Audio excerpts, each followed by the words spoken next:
Tapi gara-gara kita kalah dengan Belanda yang menempelkan bangunan itu langsung di lantai, ya akhirnya kita gagal untuk menghadapi banjir, kita tidak bisa beradaptasi terhadap gempa dan lain sebagainya. Nah, akhirnya apa? Arsitektur kita habis-habisan mencoba mengadaptasikan antara budaya luar dalam membuat rumah dengan apa yang akan terjadi. Rumah-rumah kuno gitu itu ya ada yang ratusan tahun masih bisa bertahan, dihajar gempa berkali-kali mereka bisa bertahan. Nah, ini adalah salah satu contoh betapa karena budaya kita itu dibesarkan. Jadi budaya itu kan sebenarnya adalah hasil cipta karya karsa manusia sebagai reaksi atas tantangan alam dan sosial. Nah, karena tantangan alamnya begini, budaya yang muncul seperti itu. Jadi budaya itu bagaimanapun akan sangat cocok dengan lokalitas.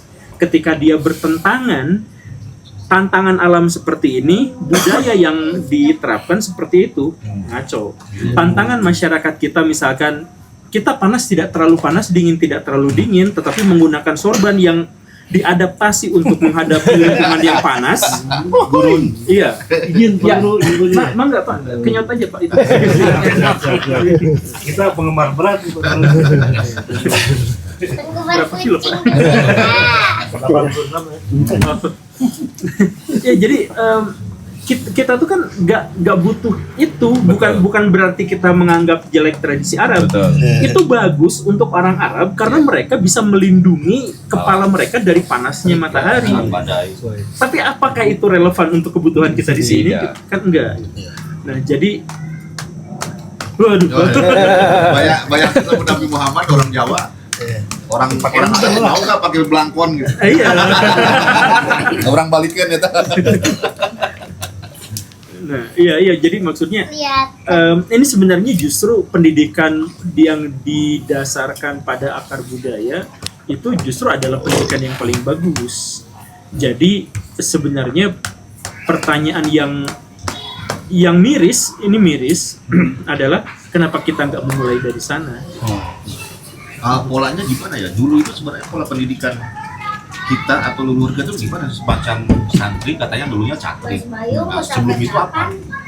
Jadi gini Pak, sebenarnya masyarakat kita itu bukan masyarakat yang sepenuhnya memiliki nilai-nilai tradisi yang mapan. Kereta api apa? Ikonik banget. Tapi masyarakat kita itu adalah masyarakat yang sangat terbuka dan beradaptasi. Jadi di Indonesia itu ada dua tipe masyarakat, Pak. Masyarakat yang pertama itu adalah masyarakat yang cenderung menganggap nilai-nilai kebenaran itu didasarkan pada interaksi manusia dengan alam. Ada yang memusatkan kebenaran, benar dan salah itu kepada manusia dengan manusia yang lain. Kayak orang Jawa tuh manusia dengan manusia yang lain. Makanya mereka berpikir tentang stratifikasi sosial, mereka berpikir sopan santun satu manusia terhadap manusia yang lain. Ya, itu Jawa. Ada yang Sunda, Bali, Papua. Itu nilai-nilai itu didasarkan pada kedekatan dirinya dengan alam. Ya. Jadi makanya orang Sunda dengan Sunda yang lain kadang-kadang tidak bisa bergaul dengan baik, kadang-kadang tidak bisa dan kalau dia berinteraksi dengan orang luar Sunda, biasanya dia yang keteteran sendiri, bahkan gagal beradaptasi. Nah, tapi fokus mereka itu adalah keselarasan hidup mereka itu dengan alam, begitu. Makanya karakteristik orang Sunda itu karakteristik kabayan. Dia bahagia dengan apa yang diberikan alam kepada dirinya, tapi ketika dia berinteraksi dengan mertuanya, pas hewa ya.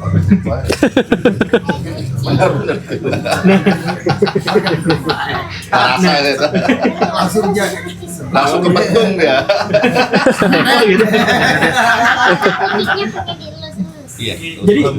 Jadi kalau misalkan masyarakat Sunda disebut malas, ya sebenarnya juga nggak apa-apa karena memang tidak obsesif terhadap nilai-nilai material.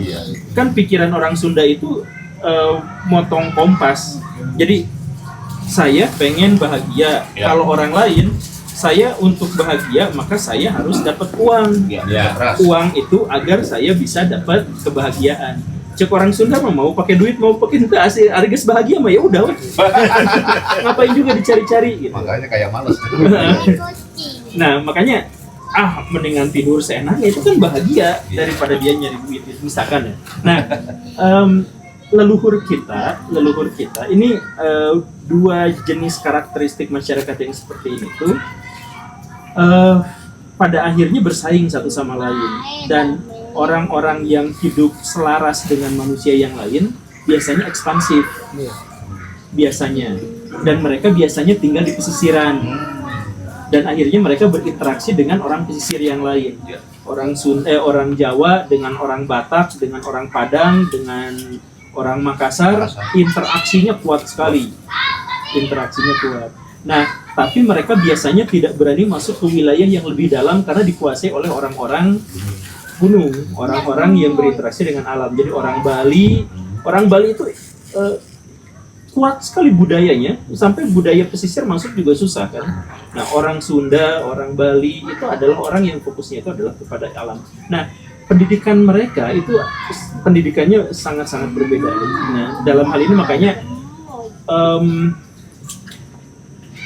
perbedaan ini menghasilkan kesulitan dan kerumitan yang sampai sekarang bukan hanya tidak bisa diatasi, tapi justru merusak satu sama lain.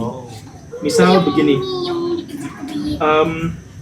orang Sunda dengan orang Jawa tinggalnya di mana? Seharusnya kalau lihat kultur kebudayaan itu adalah orang Sunda dibagi dua, orang Priangan, orang Sunda. Nah, batasnya itu adalah Majalengka. Jadi Cirebon tuh tidak harus masuk Jawa Barat, tapi Cilacap masuk. Jadi harusnya agak miring. Nah, kemudian setelah itu di sekolah-sekolah kita diajarkan muatan lokal. Muatan lokal harus menggunakan bahasa daerah, bahasa masing-masing. Ini menghancurkan, Pak. Karena orang Cirebon muatan lokal harus belajar bahasa Sunda.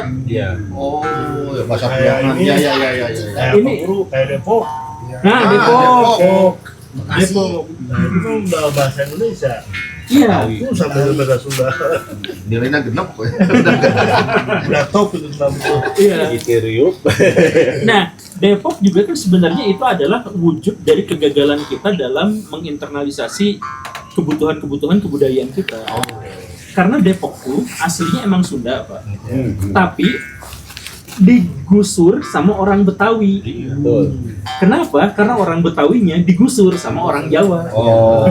Tahu itu. Jadi ada pusat geser ke Depok. Iya. Jadi makmur semua rumah doang. Nah, jadi pada bagian ini kalau misal ditanya gimana sih, kita harus lihat lokalnya dulu. Setiap ininya bagaimana, karena terbagi dua bagian yang besar itu. Kalau yang kami lihat sebagai benchmarkingnya itu yaitu SDIT. Kenapa orang-orang PKS bisa membuat sekolah dasar misalkan Islam terpadu, SMP Islam terpadu, SMA Islam terpadu. Dia bisa membuat satu nomenklatur bahwa tetap menggunakan kurikulum nasional dengan tambahan muatan lokalnya adalah Arab. Kalau dari jam dari jam 6 sampai jam 8 malam dia baca bahasa Arab. Berarti kalau kita ya lokalitas kita tadi itu, kalau orang Sunda mungkin sisa kandang kasihan, orang Jawa Suta Soma gitu, orang Betawi apa tuh kira-kira? Orang apal kan? Kalau ada gitu ya. Orang duduk. Karena danta. Gimana tuh benchmarking kayak gitu?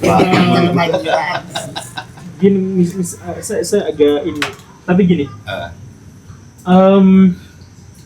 Masyarakat Sunda sebelum saya mohon maaf ya, tapi masyarakat Sunda itu sedikit lebih orisinal daripada masyarakat Jawa. Karena masyarakat Jawa itu sudah bercampur dengan begitu kuatnya dengan tradisi Hinduism. Oh iya. Siwa Buddha, betul, Siwa Buddha. Sedangkan masyarakat Sunda dari zaman dulunya mereka itu tidak berinteraksi dengan orang luar karena mereka bersembunyi di daerah Priangan. Nah, karena itu maka masyarakat Sunda itu menjadi lebih ori dalam hal ini. Nah, Jadi sebenarnya nilai tradisi dan kebudayaan, sistem pemerintahan dan pendidikan masyarakat Sunda itu bagaimana? Pertama, masyarakat Sunda dengan gayanya sendiri itu lebih demokratis. Jadi sistem pemerintahan di zaman dulu itu tidak ada pemerintahannya. Iya, jadi kalau kita mengutip beberapa pernyataan di bukunya History of Java itu, masyarakat Sunda itu adalah dengan atau tanpa ada pemimpin mereka hidup, dengan tanpa adanya uang mereka juga nggak peduli.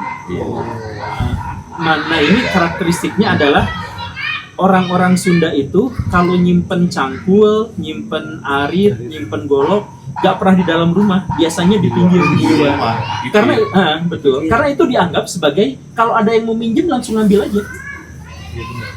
Dan itulah salah satu tradisi yang membuat orang Sunda tidak bisa memisah mana hak milik pribadi dengan milik masyarakat bersama. Sosialisme. Sejajar berarti. Sejajar. Mereka nggak bisa membedakan. Jadi pedagang kaki lima awal mulanya itu di tanah Sunda. Kenapa? Proletar itu. Mereka tuh nggak tahu kalau ada trotoar gitu ya. Itu kan milik pribadi atau milik mereka. Pakai aja. Tiap ada ngomong penting ayah. Kalau ada ondangan, ngehalangan jalan, nggak apa-apa karena dia nggak bisa memisah mana ini. Dan ini sebenarnya cikal bakal dari korupsi sebenarnya. Cikal bakal. Makanya saya sebut Kang Dedi KDM itu tuh melakukan korupsi terbalik. Korupsi terbalik itu adalah dia suka bagi-bagi duit pakai uangnya sendiri tapi untuk kesejahteraan rakyat. Dalam pikiran-pikiran demokrasi modern itu tuh sangat diharamkan. Gak boleh pribadi yang milik pribadi, kelompok milik kelompok. Tapi karena Kang Dedi itu adalah orang Sunda yang tidak terbiasa untuk membedakan mana hak milik pribadi dan mana milik masyarakat, ya yang pribadi kadang-kadang buat masyarakat karena dia orang baik, orang Sunda yang jelek milik masyarakat diaku. Nah, Langsung disertifikatan. iya makanya banyak konflik di situ. Nah, Konflik. itu kalau misalkan diterjemahkan ke dalam pendidikan misalkan, pertanyaan Bapak tadi itu sangat relevan. Kita sama sekali belum menemukan sebuah format yang lebih legal untuk bisa menerjemahkan nilai-nilai dan tradisi itu. Karena apa? Karena orang Sunda karena hidupnya sebegitu manjanya, dia tidak punya tradisi menulis. Karena tradisi menulis itu hanya berlaku untuk bangsa-bangsa yang gagal, kan? Iya. Tapi terakhir di podcast Kang siapa? Robi BDPR yang di sana. Kolesterol. Pak Guru bilang justru orang Sunda yang pertama, Pak Purnawarman katanya. Betul. Yang pertama mencatat prasasti. dicatat. Bukunya nggak ada. Maksudnya gini Pak, tulisan India, berbahasa India. Palawa, ya. Iya, dan pada waktu itu adalah awal mula penjajahan bangsa luar terhadap orang Sunda. Makanya, Purnawarman orang sana berarti. bukan orang sana. Jadi beliau itu, jadi dulunya ada Aki Tirem. Situ lagi. Aki Tirema. Nah, itu udah dipaksakan jadi Aki Tirema. Biar keren gitu jadi Aki Tirema. Iya. Limorian. Iya, Lemurian. Lanjut. Nah, Aki Aki Tirem. Samprazam. Muhammad, Gajah Mada. Gajah Mada. Jadi Aki Tirem itu dulu adalah penguasa Salakanagara. Salakanagara itu artinya adalah negara perak, negara emas dan perak. Jadi di sana juga ada Salakadomas di tempat kejadian perak. Ada Salakadomas dan itu memang pengekspor emas. Wilayah sekarang namanya Cikotok. Makanya Cikotok itu adalah kaki Gunung Salak. Karena Salakanagara di sana. Nah, iya. Nah, dia itu dulu penguasa wilayah Banten dan Sunda gitu. dan dia tuh tidak dalam tanda kutip ya kepala suku, masih sangat demokratis, tidak kenal monarki. Kalau dia meninggal, dia akan digantikan oleh persekutuan musyawarah kayak gini. Kalau ada hal-hal yang penting, misalkan perang, maka terbentuklah raja atau panglima. Perangnya beres, bubar lagi. Tidak ada ini, nggak ada ini. Bahkan mereka juga tidak memiliki tempat tinggal menetap. Nomade, berhuma kan mereka. Gitu oleh Baduy. Nah, iya, begitu. Nah, Akitirem itu kemudian satu waktu kedatangan para pengungsi dari India, namanya Dewa Warman. Dewa Warman. Dewa Warman itu adalah raja yang dikalahkan di India. Dinasti Nah, Kola. Asoka, Kalingga. Kalingga. Di salah satu yang dikalahkan, terus kabur ke tanah Jawa, langsung gue sudah. Sadu atau Iya, makanya jadi nama Sunda. Oh, sudah jadi. Artinya suci. Oke. Terus, berbinar terang gitu. Nah, tapi itu mah salah satu teorinya. Nah, Akitirem ketemu dengan orang itu, kemudian dinikahkanlah dengan anaknya.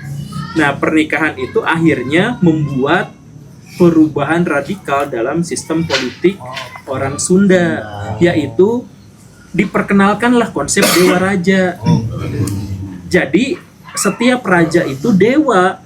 Jadi kalau dia meninggal, maka penggantinya harus dewa yang lain. Gak boleh orang lain. Nah, dimulailah dikenal di situ kasta, strata. Kan kalau kata India mah setiap orang tuh beda-beda kastanya. Kata orang Sunda mah sama aja, di mana-mana juga manusia mah gitu. Sejajar. Tapi sama orang India itu dibentuk, diubah, dan perubahan itu tuh menguntungkan kalangan elit. Betul kan? Nah, karena menguntungkan kalangan elit, dipelihara tradisi itu.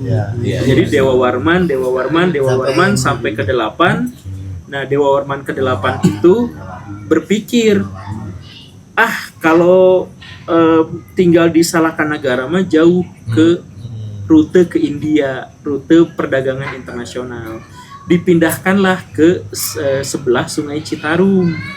Makanya awalnya di kaki Gunung Salak, Salakanagara, berubah menjadi daerah Tarumanagara, Citarum. Di Bekasi. Nah, itu orang Bekasi. Iya, Bekasi.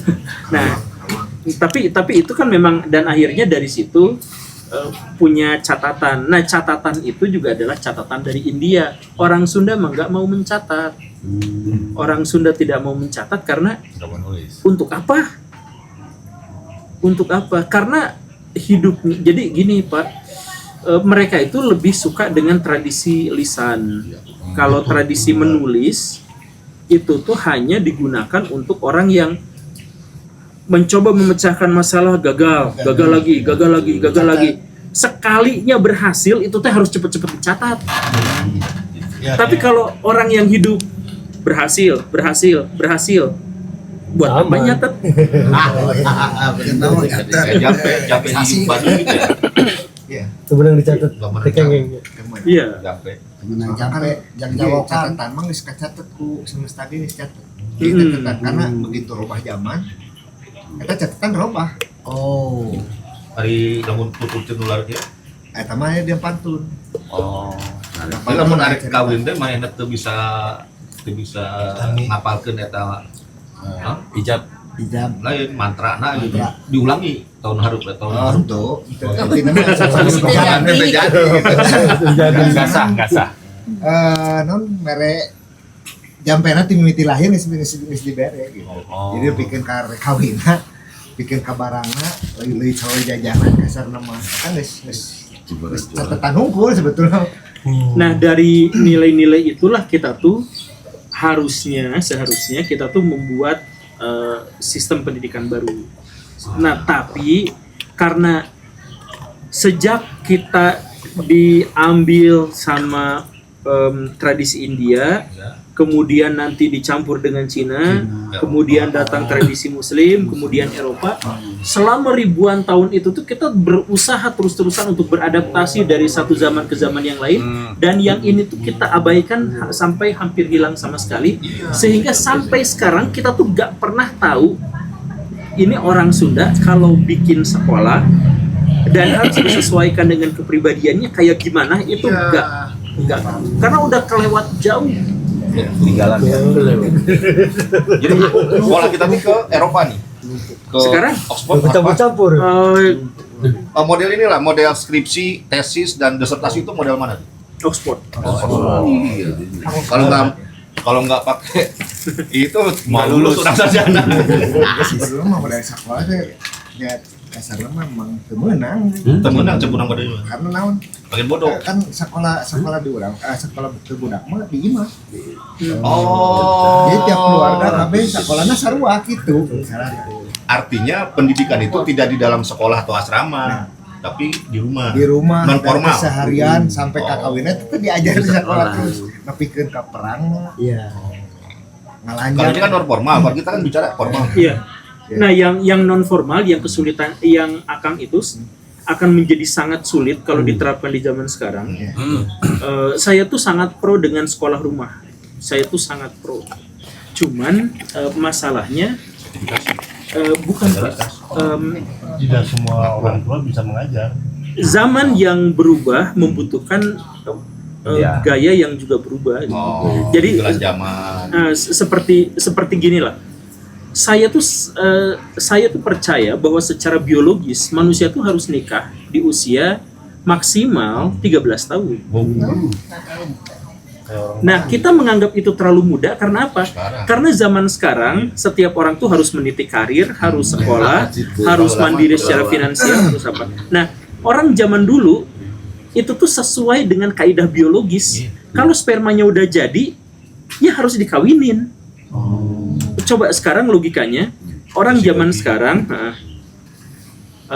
matang sperma usia 13 tahun, tapi baru menikah usia 26 tahun. Artinya sperma selama 16 tahun itu dibuangin terus. Kamar mandi. Sia-sia ya berarti ya. Pakai sabun.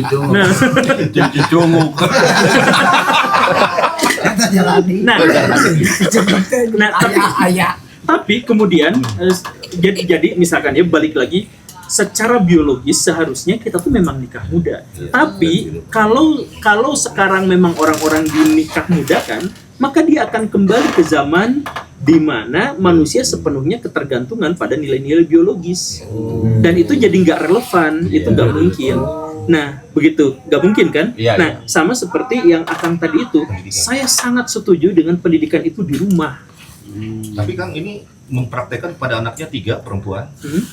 Semuanya sekolah di rumah dan hari ini sedang di Gunung Puntang untuk ikut serta bertani. Tapi nanti apa? Pakai C dia ikut. Enggak, dia homeschooling. Oh, homeschooling. Kalau homeschooling Tetap di belajarnya di rumah. untuk apa?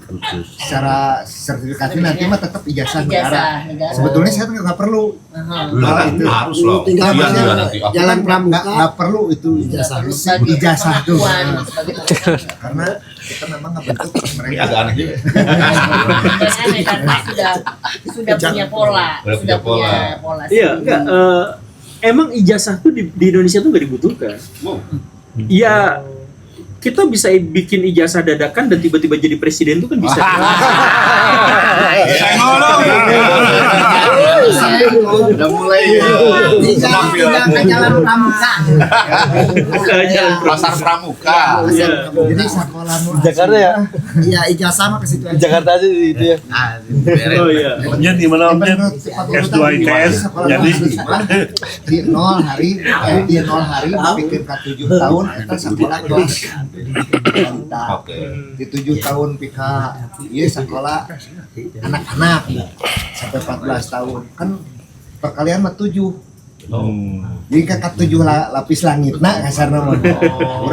Long life education. Misalnya orang umur 4 ya masih aya cara orang sekolah kan 5 tahun deui. Pembelajaran sepanjang hayat. Ya.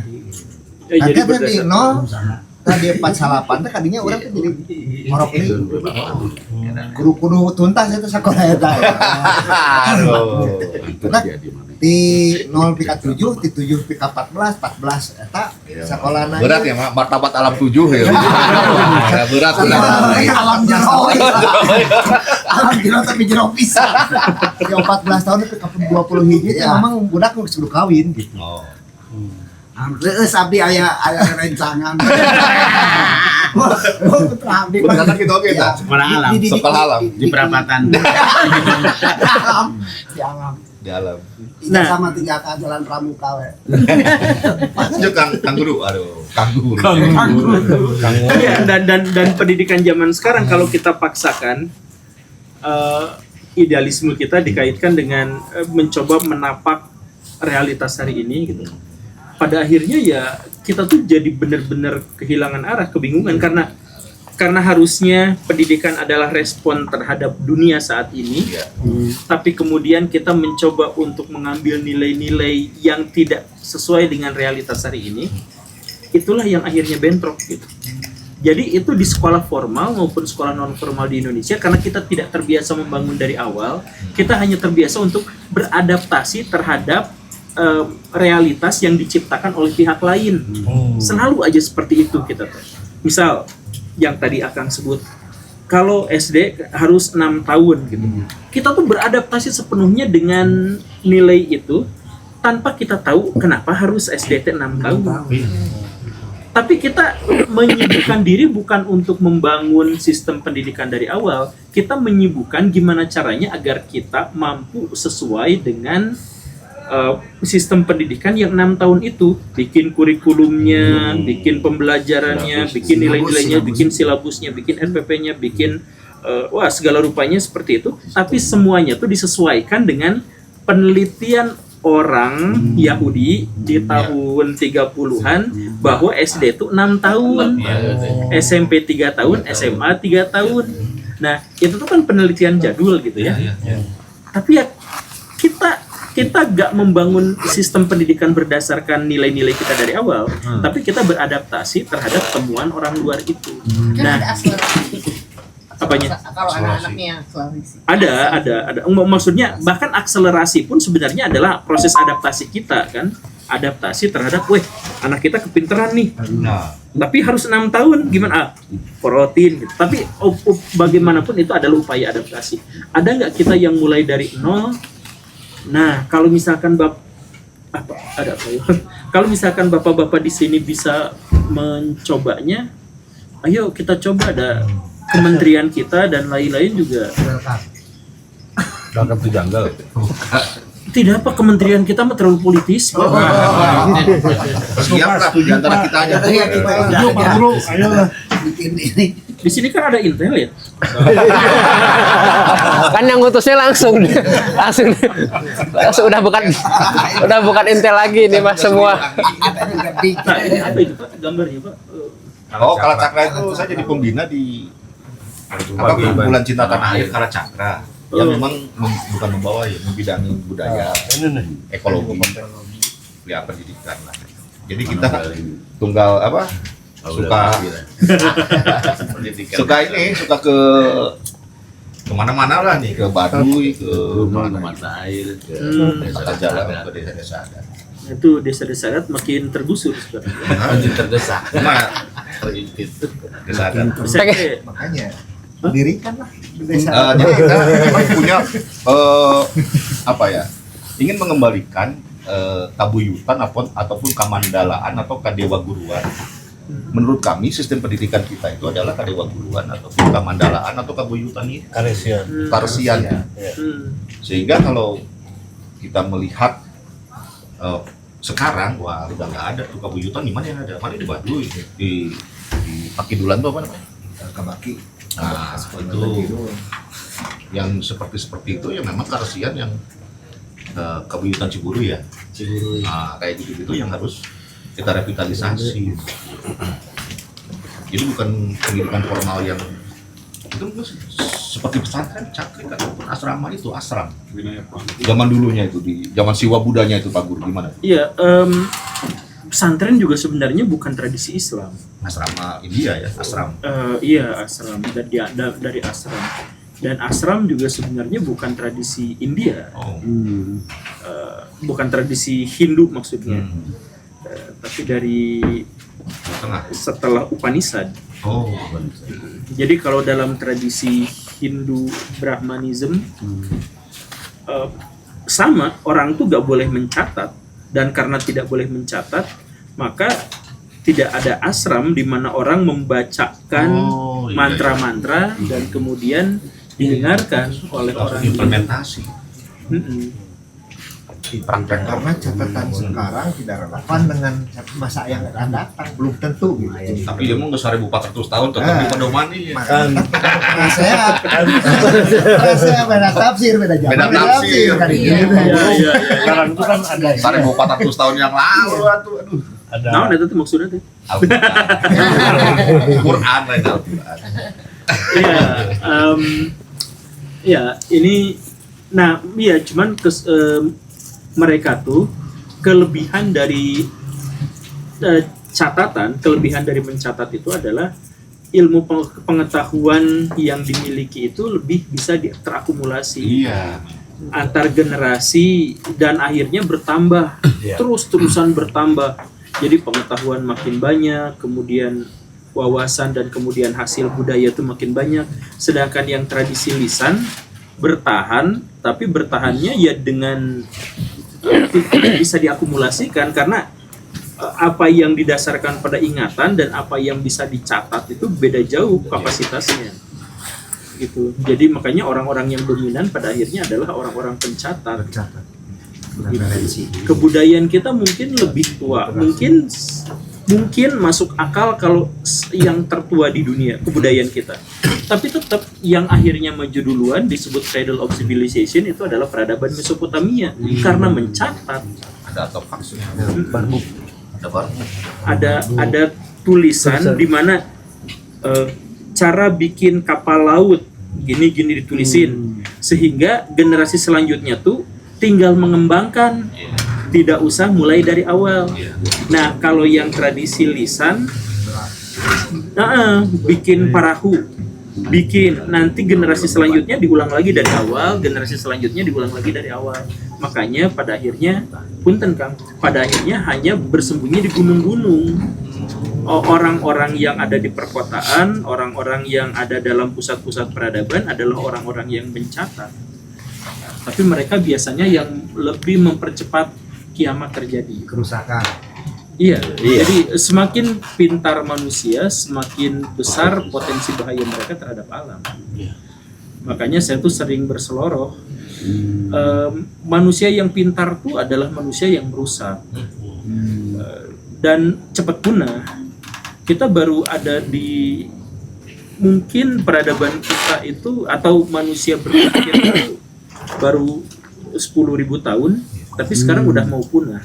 Dinosaurus hidup 300 juta tahun, Kuat ya. kuat karena bodoh. Karena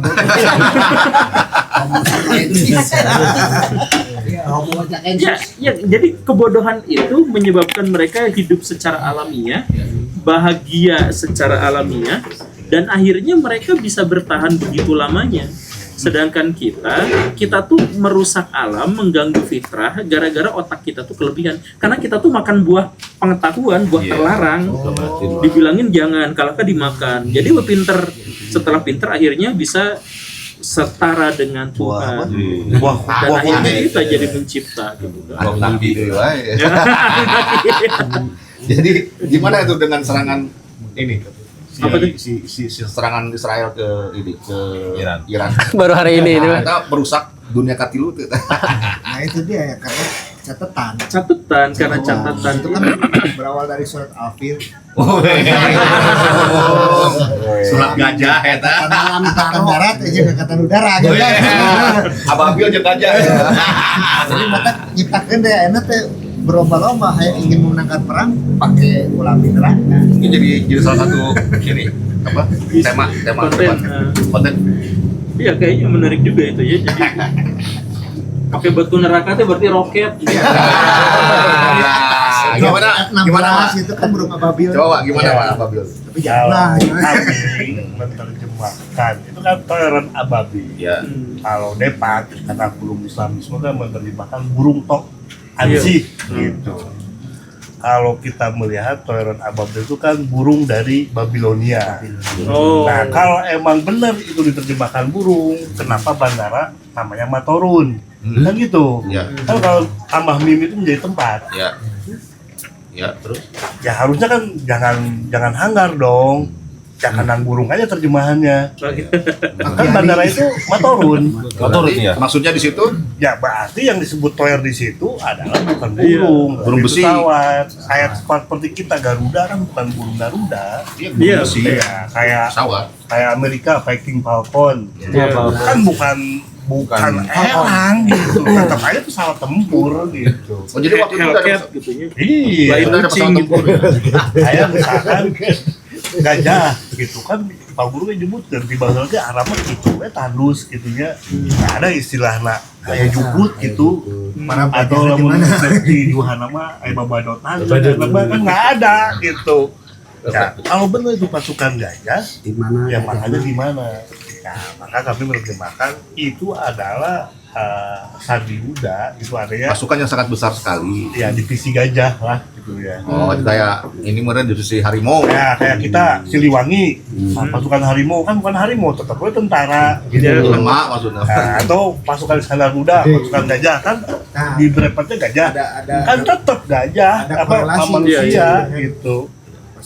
Partai gajah, anggar we orang gitu. Ya, gitu. Pasukan gajah itu pasukan Iya. dan lambangnya gajah. Lambangnya gajah.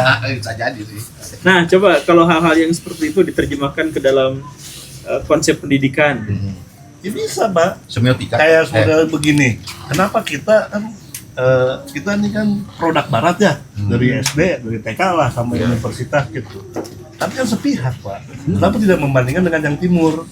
Oke. Kan kita juga nggak tahu apa yang terjadi di timur. Jangan di barat aja gitu. Di timur tuh kita atau Cina? Ya konsep, Oh, konsep berpikir. Oh.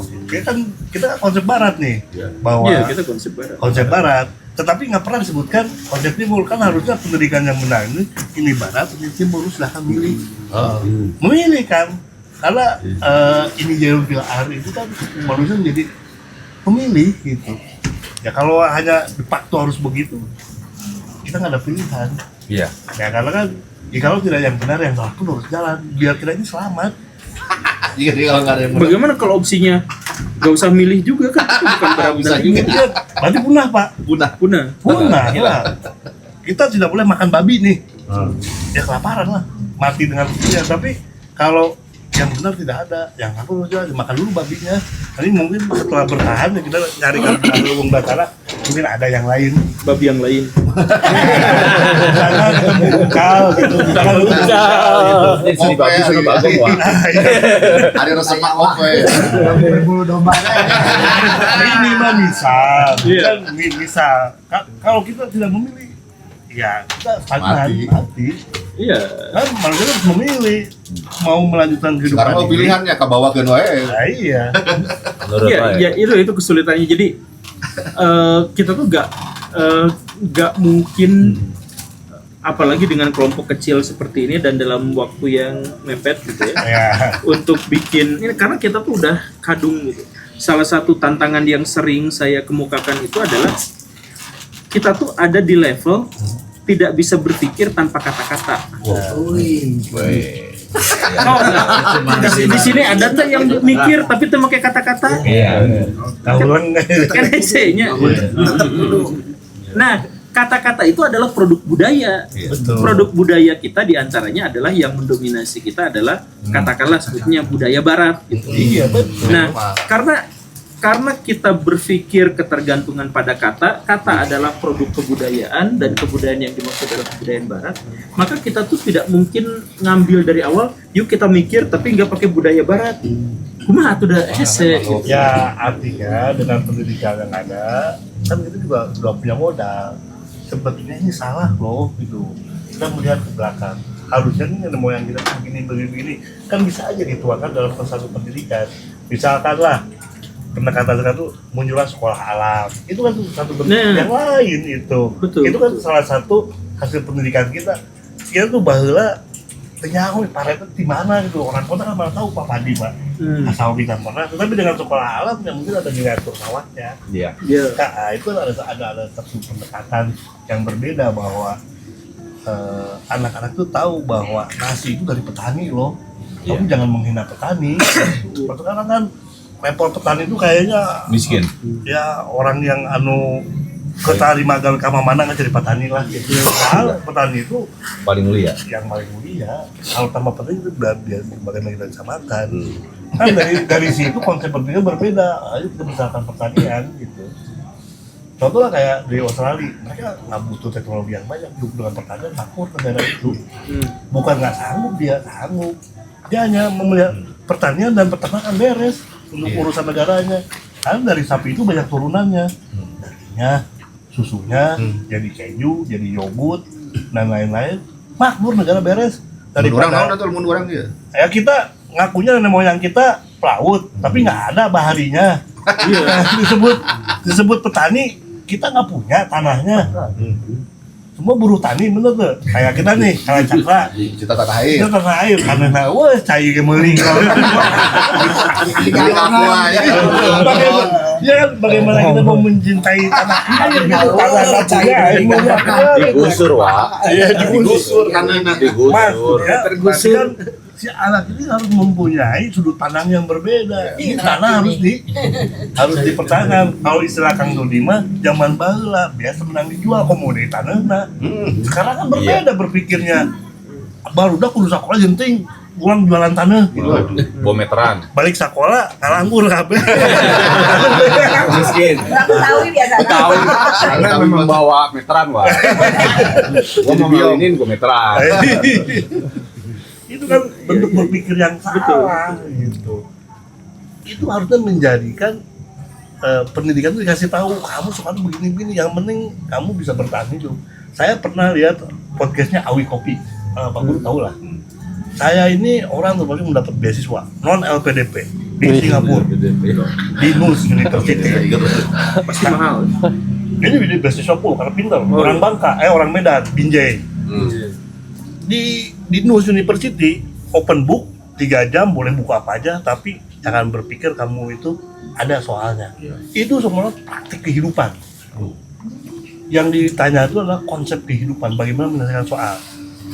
Kalau kita kan diketahui ditanya udah dapat nilai, di sana itu setengah jalan udah dianggap salah. Jadi emang di awal itu emang bagaimana praktek yang kamu teori yang didapat itu dipraktekkan di kehidupan. Sehingga lulus kuliah itu nggak berpikir kerja, saya bisa menantang hidup. Itu Nah, kan gimana tuh? beda untuk berpikirnya. Kalau kita kan untuk berpikir Mengkristalisasikan buku gitu. Ini mah katanya Pak Guru. Bukan alumni nulis gitu. Ini kan katanya. Jadi jangan berpikir apakah kita bisa 4 jam soal lagi 6 boleh milih 4. Jadi 2 diabaikan. Kamu milih. Tapi jangan berpikir itu gampang soalnya. Susah masuk, keluar masuk katanya. Di Luarnya juga susah. Mengkristalisasikan di Iya. sini gimana tuh? Eh, ATM-kan di sini lah. Iya. Sebenarnya kayak tadi contohnya adalah SDIT itu kan bisa Islam gitu ya. Ya. SDIT juga sebenarnya bukan sekolah Islam ya. bahkan itu teh diharamkan dalam Islam. Aduh. Benar Karena itu. SDIT itu memisah Itu garam. ilmu pengetahuan duniawi dan ilmu akhirat, dipisah. Jadi ini ada, makanya sekolahnya jadi lama karena ada ilmu akhirat, ada ilmu dunia. Bisa nyampe jadinya. Iya. Kan ari dalam agama Islam mah dunia itu untuk mencapai akhirat, jadi nggak mungkin. Jadi itu adalah kausalitas gitu kan. Jadi tidak mungkin dipisah ilmu dunia, ilmu akhirat. Ya kan bekerja juga itu teh untuk akhirat gitunya. Ini kemudian melestarikan tradisi dan budaya itu juga adalah bagian dari akhirat. Iya. Gitu. Tapi kan dipisah. Nah, jadi itu sebenarnya juga adalah kegagalan metodologis sistem pendidikan. Nah, tapi kegagalan itu terpaksa harus terjadi, yaitu karena mereka itu beradaptasi terhadap sistem pendidikan yang sudah ada. Jadi pendidikan sudah ada, gimana caranya biar agak islami, ditambahkan tafid gitu. Nah gitu kan, jadi ya adaptasi lagi. Jadi kalau dikristalisasi gitu, kita juga pasti kan punten pisan. Pasti kita tuh akan terpaksa mengadaptasikan sesuatu yang secara konvensional sudah dijalankan, lalu kita pikirin gimana caranya supaya nilai-nilai tradisi itu dimasukkan ke situ. Berarti muatan lokal doang. Apa? Hanya mulok doang atau bisa masuk ke dalam kurikulum Ya, nah, kulturer? budayawan kita tuh kan melobi pemerintah, makanya muncul muatan lokal. Dan kita juga akan sulit misalkan kita bikin sekolah sendiri gitu. Terus nanti tuh di situ ada menhirnya gitu. Kemudian misalnya Tapi gini Pak Guru, misalnya kita lihat di Malaysia ini katanya mereka juga sirik terhadap Indonesia. Mau yang elit sampai yang negeri biasa ya sama aja kurikulumnya. Tapi kalau di sana kan ya kalau mau pintar bahasa Cina ya masuk sekolah Cina, sekolah Mandarin. Ya kelompoknya India masuk kelompok India. Yang kalau nasionalis ya Bumi Putra. Kan kurikulumnya masing-masing gitu. Sehingga ya bentuk berpikirnya juga masing-masing. Bahasa pengantarnya masing-masing. Enggak, sekolahnya juga kurikulumnya masing-masing. Beda-beda. Nah, tapi ini ada tapi. Apakah orang Indonesia ini tidak mempunyai keberanian? Contoh, ya untuk berubah yang ada. Merombak itu. Contoh lah, Jepang, mereka mah pede aja semuanya. Contoh, satu dunia nggak ada lampu hijau di Jepang, biru aneh nama. Jepang itu nggak ada lampu hijau, Setir tengah gitu. biru, artinya merah, kuning, biru, nggak ada hijau. Dan dia pede nggak mau berubah. Terus sistem pendidikan dari baru lahir dari 1 tahun sampai ini nggak peduli dengan HAM, nggak peduli dengan ini, jalan aja, yang penting saya punya visi gitu. Nah, kalau kita kan Pengekor. mau ini banyak lah. Ada yang tidak memiliki keberanian untuk itu gitu. Apakah seperti itu?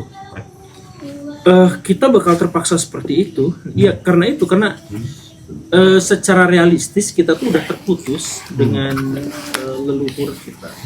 Jadi bahkan yang disebut misalkan tadi disebut lah, kemudian disebut apa? Karasian. Itu juga adalah itu adalah tradisi India.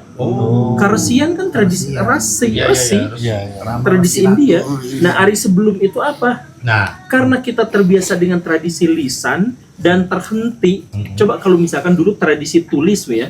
Terus terhenti langsung diganti sama ini. Catatannya ditemukan, baheula teh kieu. Ada. Tapi sekarang lisannya sudah diganti karena masyarakatnya sudah diganti jadi India, sudah diganti jadi Islam, diganti jadi Barat, Eropa gitu ya, kemudian kemerdekaan dan sebagainya. Kita balik lagi ke leluhur kita ngomong apa sih? Gak ada jejaknya. waduh, berarti berhenti di penelitian kita nih. Nah, Ada pengecualian. ada pengecualian. Jadi karena ini berdasarkan sebetulnya teknologi gitu, teknologi. Teknologi. Jadi nggak ada teori yang tanpa logika gitu. Jadi No logic. karena ingin sebetulnya catatan itu tertulis dan tercatat ketika kita bisa membacanya. Dina simbol, siloka, silip, sasmita.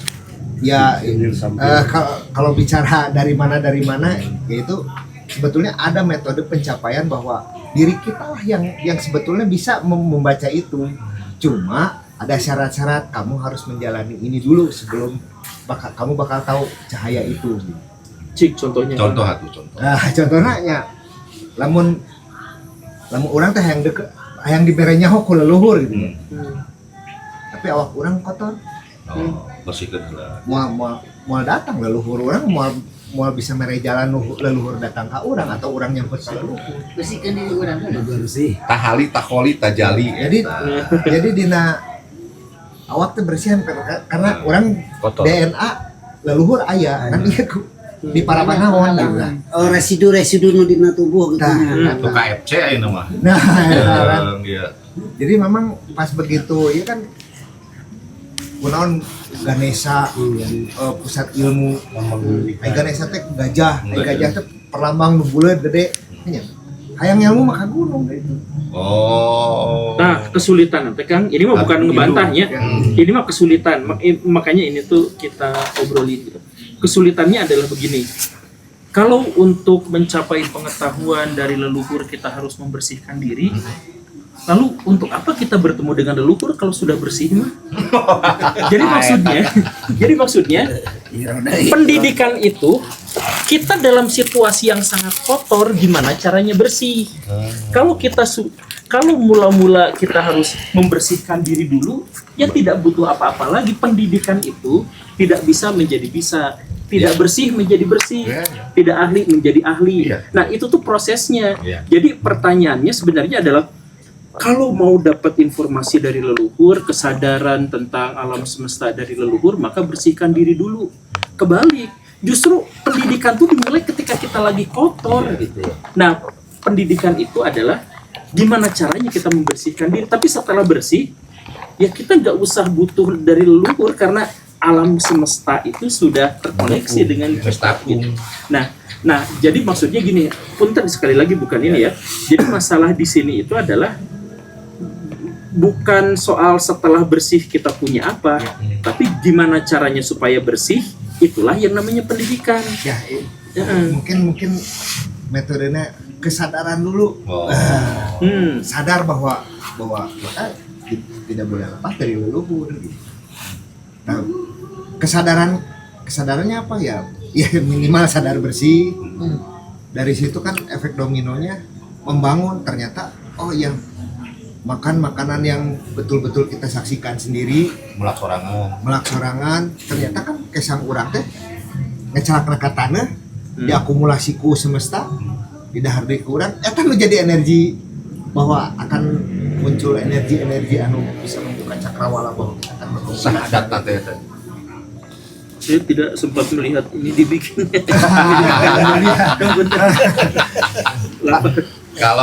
Kalau Patani bisa ya orang lain Patani kumaha iraha ada kasawasan. Logika sederhanana we gitu nya. Catatan itu tuh tertulis, sebetulnya tertulis cuma bukan berbentuk tulisan.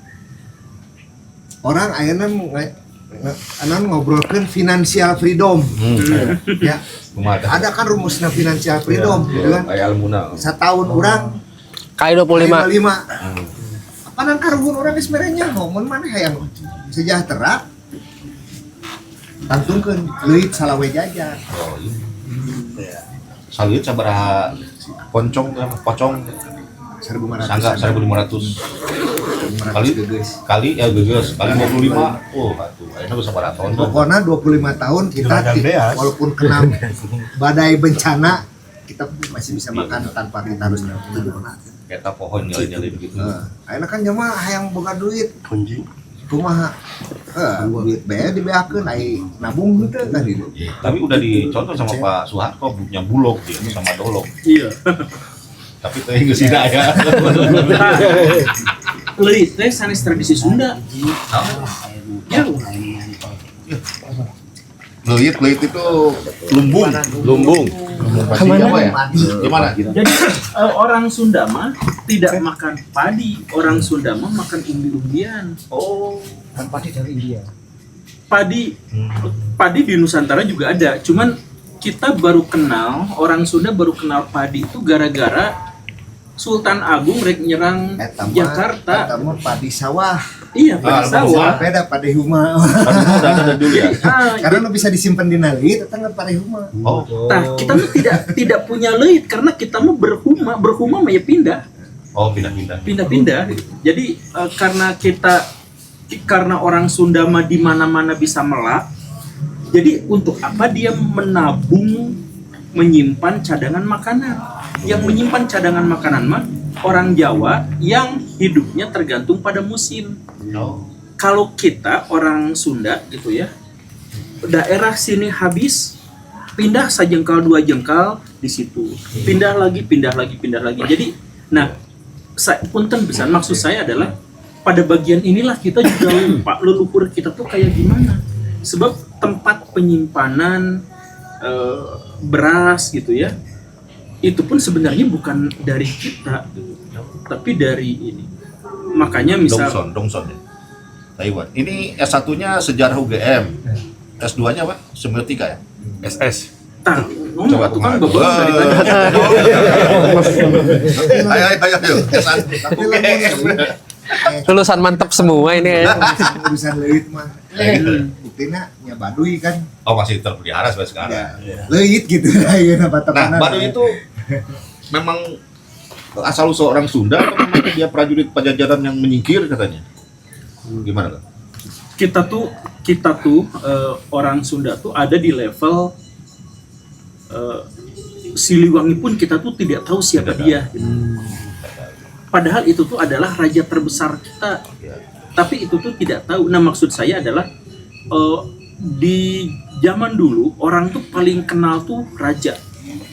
Bahkan pendiri Borobudur siapa tidak diketahui, tapi rajanya ada, dikenal. Yang lainnya mah tidak penting, tidak diketahui. Nah, orang Sunda sampai level raja terbesarnya pun tidak diketahui.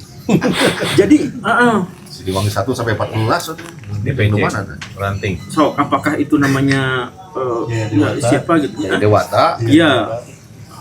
Ada bahkan Sriwijaya Bupati itu gitu. Ada yang seperti itu gitu. Cuman balik lagi pertanyaannya, kalau sampai istilah raja saja kita tidak tahu gitu ya, apalagi unsur kebudayaan yang lebih bawah daripada itu gitu. Kita tuh tidak, orang Sunda misalkan ngomong sekarang ada undang usuk gitu. Nah, itu mah bukan tradisi Sunda. Tapi kita pakai itu, iya. Egaliter. Kita pakai itu gitu dan sebagainya. Jadi bukannya meremehkan, ini mah kita berbicara tentang kesulitan terbesar kita adalah kita tuh nggak bisa mengakses masa lalu kita. Istilah tadi, istilah Mandala, istilah Leuit, istilah Ari Leuit masih sudah sejarah. Ya istilah-istilah yang kita kenal sekarang itu adalah berasal dari leluhur. Misalkan Aki Pirem. Nah, itu ada catatannya bener Aki Pirem gitu.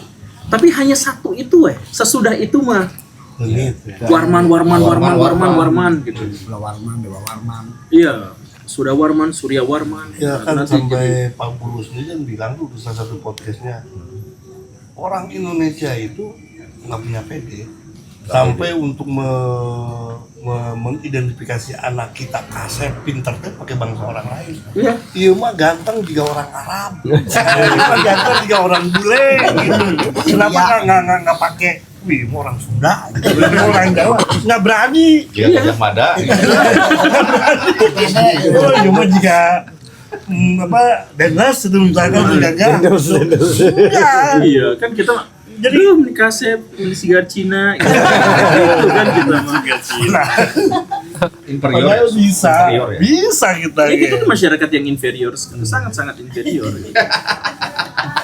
Tapi Pak Guru ini ada yang menarik. Weh. Ini astos kebudayaan. Pengalaman dari Anis Jati Sunda. Weh. Dia meneliti di dalam ketika dia ini Berapa tahun? 6 tahun ya?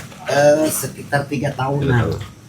Nah, ketika dia ada di Walungan, dia caite gede. Si Puun nyarios, kaolot kali itu nyebrang kaolot, talukan kaolot gitu. Cek Puun teh, mah iya China gede gitu. Oh ya carek kan itu cicing. Si olot teh bari nabuk teh bari kikian karena cai teh. Eta cek Mbak Anis cai teh jadi ngalitikan bisa nyebrang. Geus nyebrang mah digedean deui ku si olot teh. Nanya Pak Anis teh ke olot teh kumaha jampena sakti-sakti. Kula mah teh sakti cenah gitu. Cai teh dulu urang. Sabab separuh dina badan urang cai geus bae ngobrol eta teh dulur urang jadi diajakan ngobrol kumaha carana ya cai iya masuk ke dalam dunia pendidikan kumaha carana ya cicing cenah eta di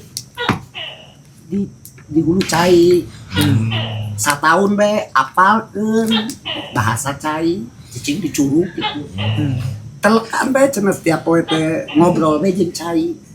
Da pasti cai ngarti bahasa urang sebab dina diri urang aya cai.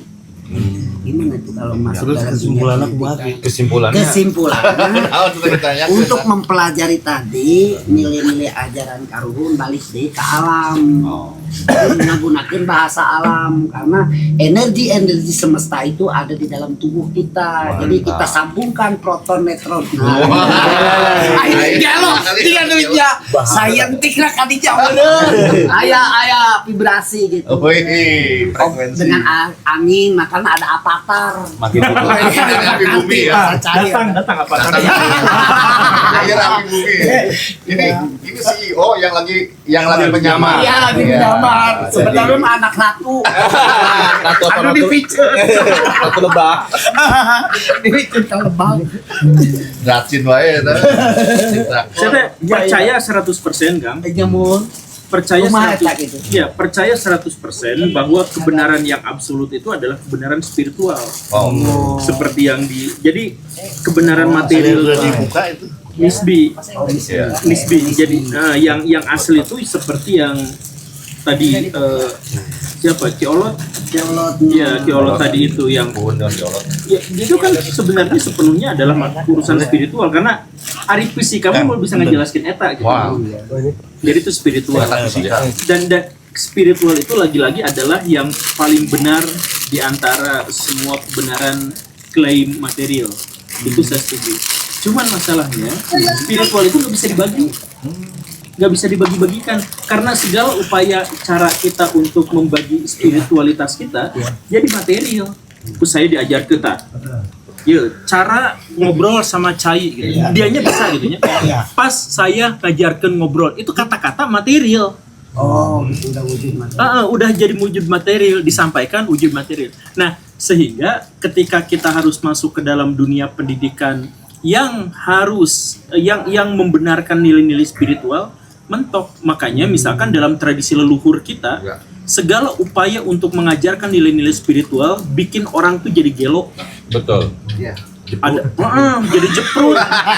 Emang jenuh kali jalan. Memang harus gelo. Namun kata Aya nu eta belajar usuludin gara-gara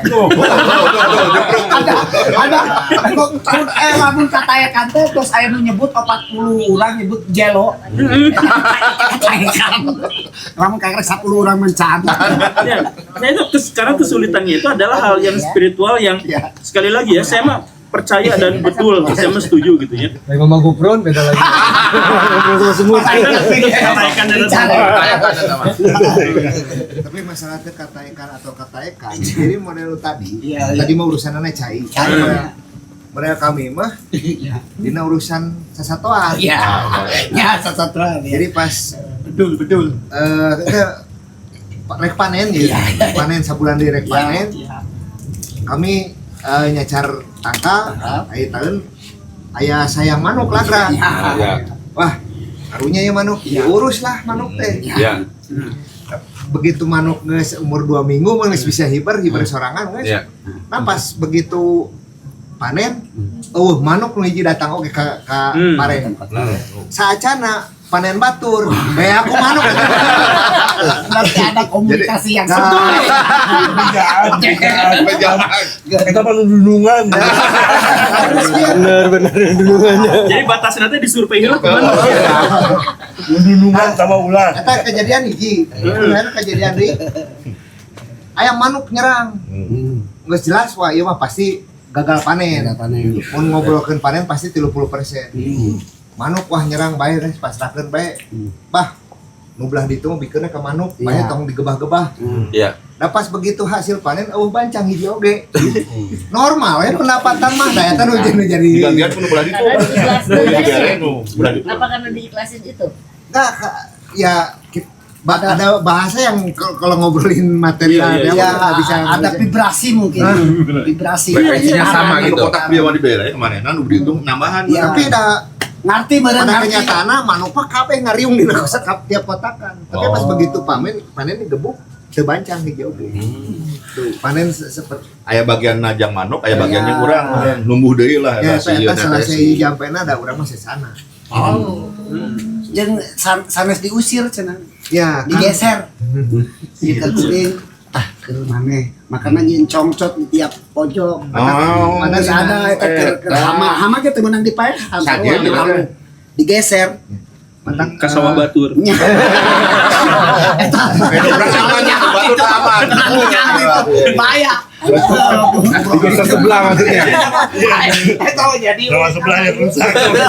maka pun ngobrolkeun beurit tah beurit kade lamun urang maehan dijamin imah rusak iya naon nu boga urang pasti rusak sama bayar rajana lalu dina cerita dongeng mah kironyok jadi urang perlu mikiran dah urusan maehan mah lain wakil iya wakil mah ulah asing geus esok we bere yeuna Dari orai.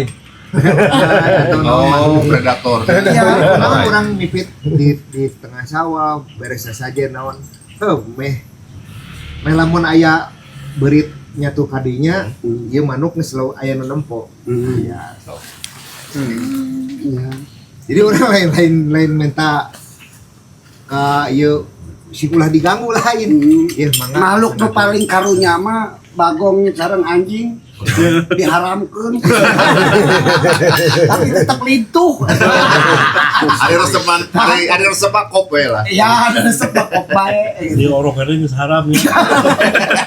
lamun nyawa haram kitu mah ai teh tahan ti orok cek kita bagong ngobrol panen diganggu manuk pas terakhir padi anu direk panen tapi teh jadi isukan gitu. Panen penyanyi bertani Saya ge pernah ngalaman kitu teh Kang. Dulu gitunya di keur saya bager keneh. Saya juga suka gitu. Jadi kalau misalkan malam-malam gitunya di tempat kayak gini kan suka digembrong ku reungit. Ya. Saya teh gak tahu gimana caranya sok ngomong we ka si reungit teh. Sok lah nyocok tapi tong matak ateul. Eta mah digembrong sakumaha ge. Teu matak ateul. ilmu sanalika Saya juga gak tahu itu teh kenapa gitu. Bahkan dulu mah saya teh sok ngajarkeun ke murid-murid ke ini waktu ini teh. Sok cik cobaan tapi orang ngobrol heula jeung si reungit teh. Sok cocok bener nepi sampai di level dicocok ku demam berdarah. Waduh. Aman di eta teh di taman Saparua teh ada Saparua, taman eta teh. Di situ teh kan ada taman yang gede gitu. Banyak reungitnya di situ. Salman Ya, kalau di Maluku, Taman Maluku. Taman Maluku. Maluku. Taman Maluku. Nggak kayak cuaci. Saya di mana? Saya di mana-mana ya tahu. Pak Guru itu iya Pak Gola metode pendidikan bagaimana yang dia punya murid diajaran sih ngobrol di batu sih ngobrol di kayu itu teh peleng kita semua salah iya salah didik. Oh, salah tanggung didik. jawab itu. Parah mah. Terusin. Kita memang diajar komunikasi gitu tuh eta mah kurang keseimbangan antara kahayang jeung kadae. Teuing kahayang jadi we silung. kalau aja ngobrol lah ulah Tadi kebersihan kesadaran eta teh adalah ya spiritual yang sebetulnya yang harus mungkin tidak boleh dikeluarkan ya vokal nggak boleh keluar lah ngobrol disingkatnya ku batur Tak itu iya kesulitan spiritualisme itu ya itu.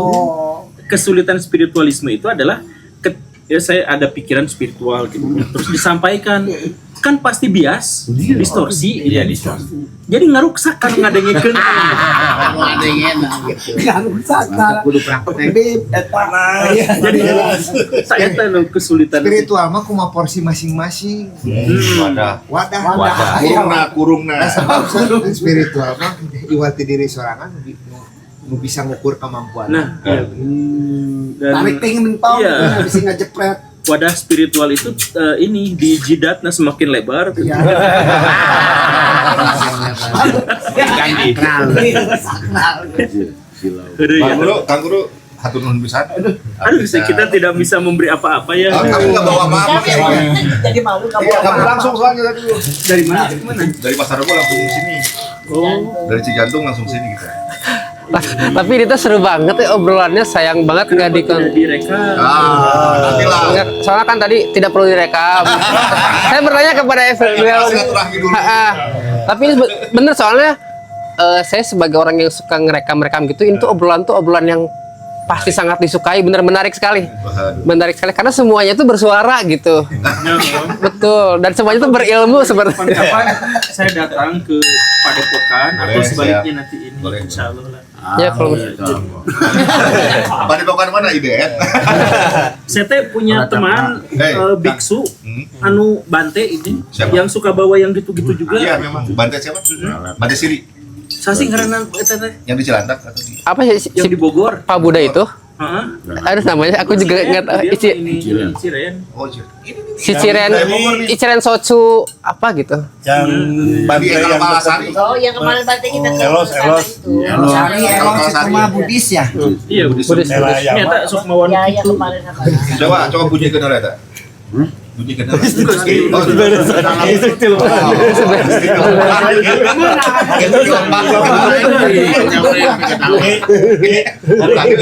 Penutup tadi.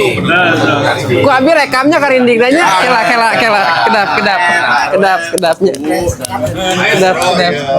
Jadi yang menyimpulkan Pak dalam diskusi